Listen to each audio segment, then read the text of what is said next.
శ్రీ గురుభ్యో నమః. హరి ఓం. అందరికీ నమస్కారం. చేసే పని మీద ఆసక్తి, సంగము లేనివాడు, ఈ పని నేను చేస్తున్నాను అనే అహంకారము లేనివాడు, ఏ పని అయినా ధైర్యము ఉత్సాహముతో చేసేవాడు, తాను చేసిన కార్యము సిద్ధించినా సిద్ధించకపోయినా ఎటువంటి వికారము చెందనివాడు, ఇటువంటి కర్తను సాత్విక కర్త అని అంటారు. ఇంతకు ముందు కర్మల గురించి చెప్పాడు పరమాత్మ. ఇక్కడి నుండి ఆ కర్మ చేసే కర్త గురించి చెబుతున్నారు. మరలా కర్త గురించి చెప్పాలా? సాత్విక కర్మ చేసేవాడు సాత్విక కర్త అవుతాడు కదా అని మీరు అనుకోవచ్చు. ఇక్కడ ఒక చిన్న సూక్ష్మం ఉంది. అదేంటంటే, చేసేది సాత్విక కర్మ కావచ్చు, కానీ ఆ కర్మ చేసే కర్త కూడా సాత్వికుడు అయి ఉండాలి. లేకపోతే అది సాత్విక కర్మ అనిపించుకోదు. ఉదాహరణకు, శరీరంతో సాత్విక కర్మలు చేస్తూ మనసులో రాజస భావాలు, తామస భావాలు కలిగి ఉంటే దాని వలన లాభం ఏంటి? ఇది ఎలా ఉంటుంది అంటే, పైకి మెడలో రుద్రాక్షలు వేసుకుని ప్రతిరోజు దేవాలయాలకు వెళుతూ యజ్ఞయాగాలు చేయిస్తూ దాన ధర్మాలు చేస్తూ మనసులో మాత్రం ప్రజలను దోచుకొని అంతకు రెట్టింపు ధనం సంపాదించాలి అనే బుద్ధి ఉంటే అతడు సాత్విక కర్త కాడు. మానవులకు ఇటువంటి అతి తెలివితేటలు ఉంటాయి అనే పరమాత్మ సాత్విక కర్త ఎలా ఉండాలి అని కూడా స్పష్టంగా చెబుతున్నాడు.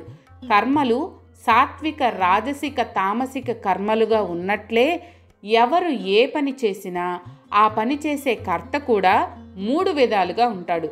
సాత్విక కర్త, రాజసిక కర్త, తామసిక కర్త. ఇప్పుడు సాత్విక కర్త అంటే ఎవరో తెలుసుకుందాం.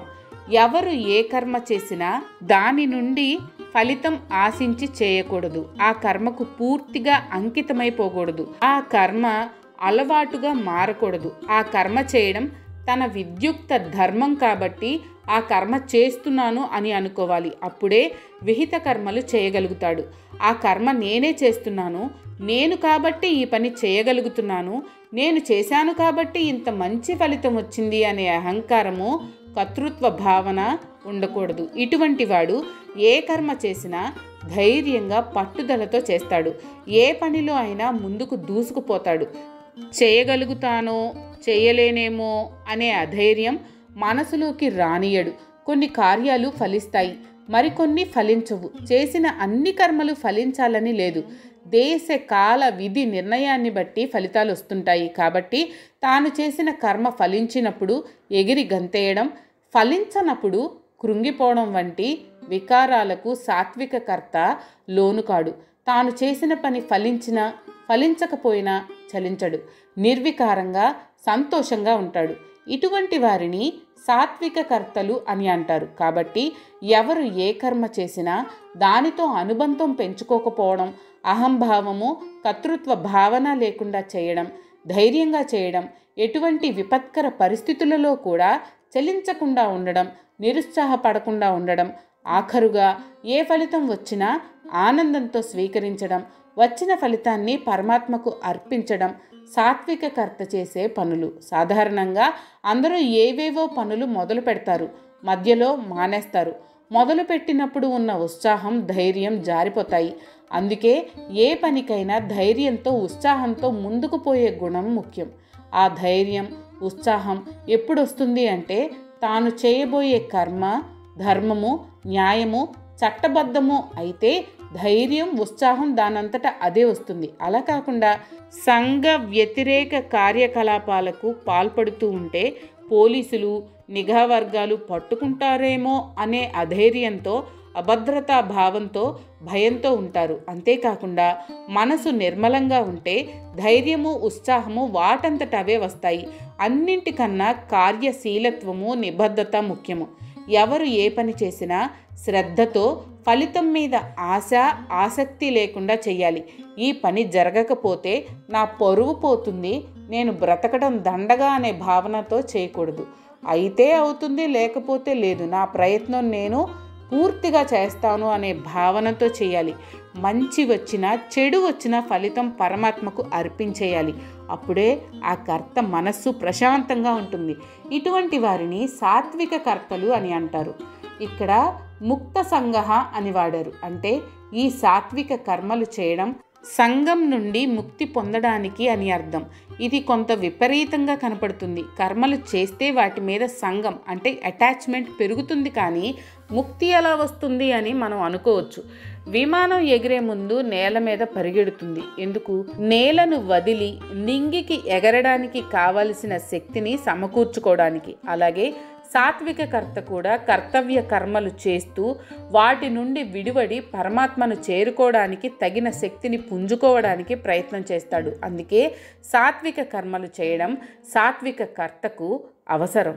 చేసే పని మీద అమితమైన ఆసక్తి అనురాగము కలవాడు, తాను చేసే పనికి మంచి ఫలితము రావాలని కోరుకునేవాడు, తనకు వచ్చిన దానిని దాచుకునే లోభత్వం కలవాడు, హింస చేసి అయినా కార్యము సాధించాలి అనుకునేవాడు, తాను చేసే పని మంచిది, నిర్మలము, శుభ్రము, ధార్మికము కాకపోయినా ఆచరించేవాడు, తాను చేసిన పని సఫలం అయితే ఆనందించి విఫలం అయితే తీవ్రమైన దుఃఖానికి లోనయ్యేవాడు. అటువంటి కర్తను రాజసకర్త అని అంటారు. ఇంకా రాజసకర్త ఎలా ఉంటాడు అనే విషయం ఇక్కడ వివరిస్తున్నాడు కృష్ణ పరమాత్మ. రాజసకర్త ఏ పని చేసినా దాని మీద విపరీతమైన ఆసక్తితో దానికి అంటుకుపోయి చేస్తాడు. ఆ పని తప్ప వేరే లోకం ఉండదు. దానికి మంచి ఫలితం ఎప్పుడెప్పుడు వస్తుందా, ఆ ఫలితాన్ని ఎప్పుడెప్పుడు అనుభవిద్దామా అని ఎదురు చూస్తూ ఉంటాడు. రాత్రికి రాత్రి కోటీశ్వరులు అయిపోవాలనే కలలు కంటూ ఉంటాడు. అటువంటి వాడు తనకు తెలియకుండానే లోభి అవుతాడు. వచ్చింది దాచుకోవడమే కానీ ఎవ్వరికీ ఇవ్వడం తెలియదు. రోజుకు 1,00,00,000 సంపాదించడానికి వీలయ్యే కర్మలు చేస్తూ ఆ కర్మలు చేయడానికి ఎంతటి హింసకైనా తెగించే మనస్తత్వం కలిగి ఉంటాడు. తనకు వచ్చిన లాభాన్ని తనకే అంటిపెట్టుకునే స్వార్థము, అంతా నాకే కావాలి, ఇతరులకు చిల్లిగవ్వ కూడా ఇవ్వను అనే లోభత్వాన్ని కలిగి ఉంటాడు. అన్యాయము, అధర్మము, చట్టవిరుద్ధము అయిన కర్మలు చేస్తూనే ఉంటాడు. తాను చేసిన కర్మ ఫలించినప్పుడు సంతోషము, చెడినప్పుడు దుఃఖము అనుభవించడం అతడికి అలవాటు. ఇటువంటి కర్తలను రాజసిక కర్తలు అని అంటారు. అంటే సాత్విక కర్మలకు పూర్తిగా వ్యతిరేకమైనవి రాజసిక కర్మలు అని అర్థం. సాత్విక కర్మలు ఎటువంటి బంధనాలను కలుగజేయవు. రాజసిక కర్మలు బంధనాలను కలుగజేస్తాయి. రాజసిక కర్మలు హింసాత్మకంగా ఉంటాయి. రాజసిక కర్మలు చేసేవాడికి మనసు మలినంగా ఉంటుంది. పైకి శుచిగా ఉన్నట్లు కనిపించినా, ధర్మ మార్గంలో నడుస్తున్నట్లు కనిపించినా అతడి మనసు మాత్రం మలినంగా హింసాత్మకంగా ఉంటుంది. ఇటువంటి కర్మలు చేసే రాజసిక కర్తలు ఏ రోజుకు ఆ రోజు ఎంత లాభం వచ్చింది అనే లెక్కలలో మునిగి తేలుతూ ఉంటారు. ఒక్కరోజు లాభం తక్కువ వచ్చినా తెగ బాధపడిపోతారు. మర్నాడు రెట్టింపు లాభం సంపాదించాలని తాపత్రయపడతారు. సంపాదించినది ఎవ్వరికీ ఇవ్వరు. ఇటువంటి వారిని రాజసిక కర్తలు అని అంటారు.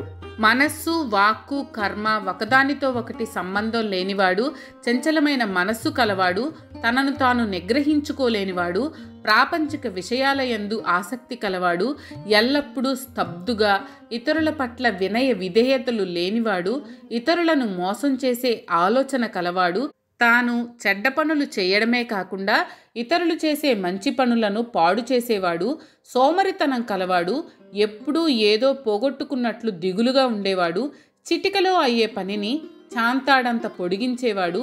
ఇటువంటి లక్షణాలు కలవాడిని తామసిక కర్త అని అంటారు. తామసిక కర్తకు మనోనిగ్రహము ఉండదు. ఇంద్రియ నిగ్రహము అసలే ఉండదు. ఒకటి మనసులో అనుకుంటాడు, మరొకటి మాట్లాడతాడు. ఆ రెండింటికి సంబంధం లేకుండా పనులు చేస్తాడు. అంతఃకరణ శుద్ధి ఉండదు. ఎవ్వరిని లెక్క చేయడు. శాస్త్రాలను, పెద్దల మాటలను పట్టించుకోడు. వాళ్ళు చెప్పేదేంటి, వాళ్ళు చెప్పినట్లు నేను ఎందుకు చేయాలి అనే అహంకారంతో ఉంటాడు. ఎవరి మాట లెక్క చేయడు. తనకు తోచిందే చేస్తాడు. ఎప్పుడు ఎవరిని మోసం చేద్దామా, ఎవరి కొంప ముంచుదామా అని చూస్తూ ఉంటాడు. వారు అనుకునేదొకటి, చెప్పేదొకటి, చేసేదొకటి. నమ్మకం అనే మాటకు అర్థమే తెలియదు వారికి. ఎవ్వరినీ నమ్మరు. తనను తానే నమ్మడు. తాను బాగుపడితే చాలు, ఎదుటివారు ఏమైనా పర్వాలేదు అనే భావనతో ఉంటాడు. ఎదుటివారిని ఇబ్బంది పెట్టడానికి, వారి పనులను చెడగొట్టడానికి తాను కర్మలు చేస్తూ ఉంటాడు. ఇంకా కొంతమంది తామసకర్తలకు సోమరితనంతో పనులు వాయిదా వేయడం అలవాటు. ఒకవేళ వాడు ఏ పని చేసినా అందులో సోమరితనమే కనపడుతుంది, అంతేకాని నైపుణ్యం కనపడదు. ఏదో చేశామంటే చేశామని ఆ పనిని ముగిస్తాడు. ఏ పని తెగనివ్వడు, సాగదీస్తూ ఉంటాడు. ఒక రోజులో అయ్యే పని 10 రోజులు సాగదీస్తాడు. అది కూడా సక్రమంగా పూర్తి చేయడు. ఎప్పుడూ ఏదో పోగొట్టుకున్న వాడి మాదిరి దిగులుగా ఊసురోమంటూ ఉంటాడు. వాడిని చూస్తే చూసేవాళ్ళకు కూడా నీరసం వస్తుంది. అలా ఉంటాడు. తామసకర్త ప్రాకృతుడు అంటే ఎప్పుడూ ప్రాపంచిక విషయాల కోసం ప్రాకులాడుతూ ఉంటాడు. దేవుడు దైవం అనే చింతన అస్సలే ఉండదు. ఇవన్నీ తామసకర్త లక్షణాలు. క్లుప్తంగా చెప్పాలంటే తామసికుడు ఇతరుల పనులు చెడగొడుతూ ఉంటాడు, ఇతరులను మోసం చేస్తూ ఉంటాడు, నమ్మక ద్రోహం చేస్తాడు, తన సుఖం కోసం ఇతరులకు కీడు చేస్తాడు, తనకు లాభం రాకపోయినా తాను చెడ్డా పర్వాలేదు, ఎదుటివాడు బాగుపడకూడదు అనే భావన కలిగి ఉంటాడు. సోమరితనం ఎక్కువగా ఉంటుంది. ఎప్పుడూ ఏదో పోగొట్టుకున్న వాడి మాదిరి దిగాలుగా ఉంటాడు. ప్రతి పనిని ప్రతి విషయాన్ని సాగదీస్తూ ఉంటాడు. గోటితో పోయేదానిని గొడ్డలి దాకా తెస్తూ ఉంటాడు. ప్రతి పని వాయిదాలు వేస్తూ ఉంటాడు. ఏ పని తెగనీయడు, నానుస్తూనే ఉంటాడు. దీనికి రాజకీయ నాయకులను ఉదాహరణగా చెప్పుకోవచ్చు. వారు సమస్యలను ఎన్నటికీ పరిష్కరించరు, అలా నానుస్తూ ఉంటారు. ఎల్లప్పుడూ సమస్యలతో సతమతమవుతూ ఉంటారు. ఏదైనా పదవి ఇస్తే ఇంకా పెద్ద పదవి రాలేదని ఏడుపు, ఉన్న పదవి ఊడితే దానికి ఏడుపే. ఇటువంటి వారిని తామసకర్తలు అని గుర్తించవచ్చు. మీకు కనుక ఈ వీడియో నచ్చినట్లయితే లైక్ చేయండి. అలాగే మీ ఫ్యామిలీ అండ్ ఫ్రెండ్స్కి షేర్ చేయండి. ఛానల్లో కొత్త నోటిఫికేషన్స్ కోసం సబ్స్క్రైబ్ చేయండి. అలాగే పక్కనే ఉన్న బెల్ ఐకాన్ని ట్యాప్ చేయండి.